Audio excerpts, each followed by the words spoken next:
نحمده ونصلي ونسلم على رسوله الكريم۔ سورہ کہف آیت نمبر 45۔ اعوذ باللہ من الشیطان الرجیم، بسم اللہ الرحمن الرحیم۔ واضرب لهم مثل الحیات الدنیا، اور آپ ان کے سامنے دنیاوی زندگی کی مثال بیان کریں۔ کما ان انزلناہ من السماء، کہ وہ ایسے ہے جیسے ہم نے آسمان سے پانی کو نازل کیا۔ فاختلط بہ نبات الارض، پھر اس سے زمین کا سبزہ گنجان ہو گیا۔ فاصبح ہشیما تذروہ الریاح،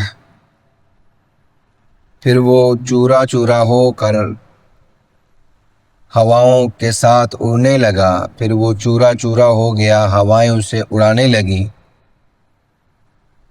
وکان اللہ علی کل شیء مقتدرا، اور اللہ تعالی ہر چیز پر قدرت رکھتا ہے۔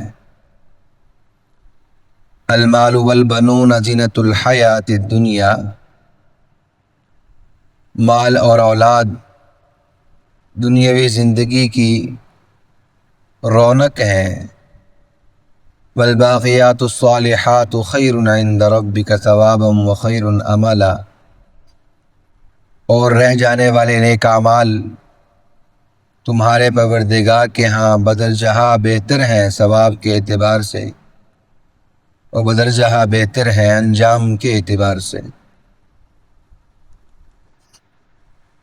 گزشتہ رکوع میں اللہ رب العالمین نے خصوصی طور پر دو لوگوں کا تذکرہ کیا، ان کے درمیان ایک مکالمہ بیان کیا، جس کا حاصل یہ تھا کہ ایک دنیاوی زندگی پر للچائے ہوئے تھا اور اپنے مال و متاع پر فخر کر رہا تھا، اپنی اولاد پر فخر کر رہا تھا، اور دوسرا نیک اعمال کرنے پر زندگی بسر کر رہا تھا۔ تو وہ ایک خصوصی بات، ایک خصوصی واقعہ تھا۔ ان آیات میں اللہ رب العالمین نے اسی مضمون کو عمومی طور پر ارشاد فرمایا ہے کہ حبیب کریم آپ ان کے سامنے دنیاوی زندگی کی مثال بیان کریں کہ جو دنیاوی زندگی اللہ نے ہمیں عطا کی ہے،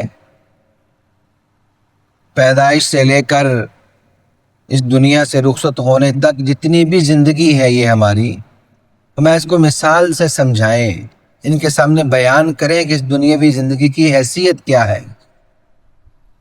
تو شاہ فرمایا کہ ان کو بتائیں کہ کما ان انزلناہ من السماء فاختلط بہ نبات الارض، ہمیں اس کی مثال ایسے ہے جیسے آسمان سے ہم نے پانی نازل کیا، پانی برسایا، بارشیں نازل ہوتی ہیں، تو ہمیں علم ہے جب تک بارشیں ہو رہی ہوتی ہیں ان دنوں میں ان جگہوں پر بھی گھاس پھوس اگ آتا ہے، سبزہ ہوتا ہے، جن جگہوں پر ہمیشہ چٹیل میدان ہوا کرتے ہیں، لیکن برسات کے دنوں میں، بارشوں کے موسم میں وہاں پر بھی ہمیں گھاس نظر آتا ہے، ہمیں وہاں پر سبزہ اور ہریالی نظر آتی ہے۔ اللہ رب العالمین نے شاہ فرمایا کہ اس کی مثال ایسے ہے جیسے ہم نے آسمان سے پانی برسایا، فاختلط بہ نبات الارض، تو زمین کا جتنا بھی سبزہ تھا وہ گنجان ہو گیا، جگہ جگہ پر ہریالی نظر آ رہی ہے۔ لیکن کیا یہ سبزہ ہمیشہ رہتا ہے کہ جب ایک دفعہ سبزہ پیدا ہوا پھر اس نے وہاں سے ختم نہیں ہونا؟ میں وہ ایک آدھ مہینے کے لیے سبزہ موجود ہے، پھر جو ہی وہ موسم گزرتا ہے پھر سے وہاں پر وہ چٹیل میدان بن جاتا ہے، پھر وہاں پر خشکی آ جاتی ہے۔ اس کو فرمایا فاصبح ہشیما تذروہ الریاح، میں پھر وہ جو سبزہ تھا، ہریالی تھی، وہ خشک ہو کر چورا چورا ہو جاتا ہے، ریزہ ریزہ ہو جاتا ہے۔ بڑے بڑے درختوں کے جو پتے ہیں جب بہار کے موسم میں خوب کھلتے ہیں، سبزہ ہو جاتا ہے، خوب سایہ ہو جاتا ہے، گرمی اسی میں گزر جاتی ہے۔ جب خزاں کا موسم آتا ہے وہ بڑے بڑے پتے خشک ہو کر زمین پر گرتے ہیں، اور وہی پتے جو پہلے سائبان کا انتظام کر رہے تھے، لوگوں کے لیے ٹھنڈی چھاؤں کا انتظام کر رہے تھے، اب ہوائیں ان کو اڑاتی پھرتی ہیں، وہ پتے سنبھالے نہیں سنبھل رہے۔ فَأَصْبَحَ هَشِيمًا تَذْرُوهُ الرِّيَاحُ، پھر وہ جو سبزہ ہے وہ چورا چورا ہو کر، ریزہ ریزہ ہو کر ایسا ہو جاتا ہے، تَذْرُوهُ الرِّيَاحُ، ہوائیں اس کو یہاں سے وہاں، وہاں سے یہاں اڑاتے پھرتی ہیں۔ ہماری دنیاوی زندگی کی مثال بھی ایسے ہی ہے، یعنی اس کو فنا ہے، اس کو بقا نہیں ہے۔ یوں مثال کے ساتھ بات کو سمجھایا ہے، جیسے ہمیں وہ سبزہ ہمیشہ باقی رہتا ہوا نظر نہیں آتا، اس کو بہرحال فنا ہے، تو ایسے ہی دنیاوی زندگی ہے، اس کو فنا ہے، اس کو بقا نہیں ہے، اس نے ختم ہو جانا ہے۔ یہ تو اوورآل پوری زندگی جو دنیا کی ہے اس کو مثال سے سمجھا کہ اس کی حیثیت یہ ہے کہ وہ بالآخر فنا ہو جائے گا۔ تو جو اس زندگی میں بطور تابع کے ضمن انسان کو نعمتیں حاصل ہو رہی ہیں، ان کی پھر کیا حیثیت ہے؟ ان میں سے ہے مال اور اولاد، جس کا اس شخص نے تذکرہ کیا تھا کہ جب پوری دنیا کی ہی اللہ کے ہاں اہمیت نہیں ہے اور اسے فنا ہو جانا ہے، اسے تباہ و برباد ہو جانا ہے، تو جو اس دنیا میں حاصل ہونے والی نعمتیں ہیں پھر خود ان کی کیا حیثیت ہے جب دنیا کی ہی حیثیت نہیں ہے؟ تو ان بڑی بڑی نعمتوں میں سے فرمایا کہ مال اور اولاد ہے، جس پر انسان گھمنڈ کرتا ہے، غرور کرتا ہے۔ ہمیں المال والبنون زینت الحیات، اس میں کوئی شک نہیں کہ یہ جو مال اور اولاد ہے نا، یہ دنیاوی زندگی کی رونق ہے۔ بس دنیاوی زندگی انسان کو بھلی معلوم ہوتی ہے، جیسے کہ وہ سبزہ شروع میں بھلا معلوم ہو رہا ہے، بڑا خوبصورت معلوم ہو رہا ہے، لیکن بالآخر اس کو فنا ہے، اسے ختم ہو جانا ہے۔ ایسے ہی یہ مال اور اولاد، اس مال اور اولاد کے استعمال کرنے والے نے خود ختم ہو جانا ہے، یا اگر خود ختم نہیں ہو رہا، اس کی آنکھوں کے سامنے اس مال اور اولاد نے بھی ختم ہو جانا ہے۔ اپنے پیارے انسان زمین میں دفن کرتا ہے، اپنی ان جانوں کو زمین میں دفن کرتا ہے جس کے لیے اس نے اپنا خون پسینہ ایک کیا ہوتا ہے، اپنی پوری زندگی جس کے لیے داؤ پہ لگا رہا ہے، اپنے ان پیاروں کو، اپنی اس اولاد کو اپنے ہاتھوں سے زمین میں اتار رہا ہے۔ المال والبنون زینت الحیات الدنیا، اس کی کوئی حیثیت نہیں ہے کہ اس کو انسان شمار میں لائے اور یوں اس پہ گھمنڈ کرتا رہے راتا پہ۔ ہمیں یہ تو دنیاوی زندگی کی رونق ہے۔ ہاں، کام کیا چیز آنے والی ہے؟ والباقیات الصالحات، نیک اعمال، پائیدار اعمال، ایسی زندگی، ایسے اعمال کہ جن کو ہمیشہ کے لیے پائیداری مل جائے اور وہ امر ہو جائے اللہ رب العالمین کے ہاں، ان اعمال کی قدر و منزلت ہے۔ وَمَا خَيْرٌ عِنْدَ رَبِّكَ ثَوَابًا، یہ اعمال، رہنے والے اعمال تمہارے پروردگار کے ہاں بدرجہ ثواب کے اعتبار سے بہتر ہیں، بدرجہ انجام کے اعتبار سے بہتر ہیں۔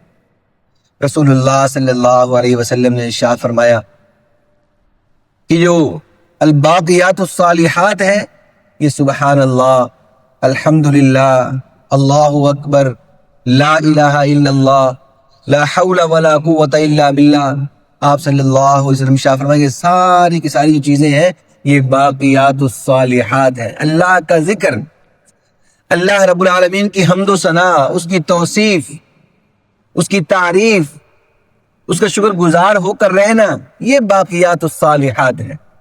اور اسی طرح بڑے بڑے جو بظاہر اعمال ہمیں نظر آتے ہیں، حج ہے، عمرے ہیں، روزے ہیں، نمازیں ہیں انسان کی، یہ الباقیات الصالحات۔ ایک طرف دنیاوی زندگی ہے کہ جس کو فنا ہے، اس کو بقا نہیں، ایک طرف یہ زندگی ہے اعمال والی، انسان جو عمل کر لیتا ہے، جو فجر کی نماز پڑھ لی وہ اللہ کے ہاں امر ہو گئے، اس کی حاضری لگ گئی، وہ اللہ کے ہاں قبول ہو گئی، پھر ظہر کی نماز پڑھ لی، وہ اللہ کے ہاں قبول ہو گئے۔ جو عمل اس بندے کی طرف متوجہ ہوتا چلا جا رہا ہے، وہ انسان اس عمل کو کرتا چلا جا رہا ہے، تو یہ باقیات الصالحات، یہ چیزیں رہنے والی بنتی چلی جا رہی۔ اس کے سوا جو کچھ انسان کو میسر آ جائے، جو کچھ انسان کو مل جائے، اس کی حقیقت تو یہ ہے کہ زندگی کے ایک حصے میں آ کر اسی انسان کو ڈاکٹر یہ کہہ رہتا ہے کہ بھائی تم نے یہ استعمال نہیں کرنا، تم نے یوں نہیں بیٹھنا، تم نے یہ نہیں کرنا، تم نے وہ نہیں کرنا۔ اب درم و گداز بستر موجود ہیں، بڑے بڑے صوفے موجود ہیں، ہر طرح کی سہولیات موجود ہیں، لیکن ڈاکٹر منع کر رہا ہے، کھانے پینے سے منع کر رہا ہے۔ ایسا پابند کر دیا انسان کو کہ وہ لمحہ بھر کے لیے اپنی منمانی نہیں کر سکتا۔ منمانی کرے گا تو چیخیں نکل جائیں گی، دوائی کی مقدار بڑھانی پڑے گی۔ اس کے سوا کیا حقیقت ہے زندگی کی، انسان کی؟ بہت عرصہ انسان لگا رہا، شروع کی زندگی جو ہے وہ والدین کا محتاج رہا، اپنے اساتذہ کا محتاج رہا، فن سکھانے والوں کا محتاج رہا۔ پھر زندگی کی ایک ایسی رونق آئی کہ جس میں انسان کو بس یہ فکر ستائے ہوئے ہے کہ یوں یہ میں کارآمد ہو جاؤں، یہاں لگ جاؤں، وہاں لگ جاؤں، یوں اچھی جاب لگ جائے، اور پھر زندگی اسی میں گزر گئی کہ میرا بیٹا اور اچھا پڑھ لے، اور اچھا کھا لے، اچھا اس کے لیے اسباب میسر کر لوں، بیٹیوں کو اچھی زندگی دے کر چلا جاؤں۔ خود اس نے کیا کیا؟ کہ انسان غور کرے، اس نے اس زندگی سے خود کتنا لطف اٹھایا ہے۔ یہ ہے المال والبنون زینت الحیات الدنیا، یہ دنیاوی زندگی کی رونقیں ہیں۔ انسان انہی میں گھوم پھر رہا ہے اور اپنی حقیقت کو انسان سمجھ نہیں رہا۔ اس کو کیا کام آئے گا؟ یہ اولاد کام نہیں آئے گی، یہ مال کام نہیں آئے گا۔ ہمیں الباقیات الصالحات، نیک اعمال اس کو کام آئیں گے، پائیدار رہنے والے نیک اعمال اس کو کام آئیں گے۔ اور رہنے والا عمل کب بنتا ہے؟ جس میں اس میں اخلاص موجود ہو، رسول اللہ صلی اللہ علیہ وسلم کی سنتوں کی اتباع موجود ہو، اللہ کے نبی صلی اللہ علیہ وسلم کے نقش قدم پر عمل ہو، اور اخلاص سے بھرپور ہو، تو وہ باقیات الصالحات بنے گا۔ ورنہ وہ عمل تو کہلائے گا، اگر اخلاص نہیں ہے اس کے اندر پائیداری نہیں ہے۔ اخلاص بھی بہت موجود ہے، سب چڑھ کر بول رہا ہے، اللہ کے نبی صلی اللہ علیہ وسلم کی سنت کا حیا نہیں ہے، مرضی کا کر رہا ہے، تو اس کے اندر بھی پائیداری نہیں ہے، وہ بھی اللہ کے ہاں قابل قبول نہیں۔ اللہ تعالیٰ مجھے آپ کو تعلیمات سامنے پہ عمل کی توفیق عطا فرمائے۔ وما علینا الا البلاغ المبین۔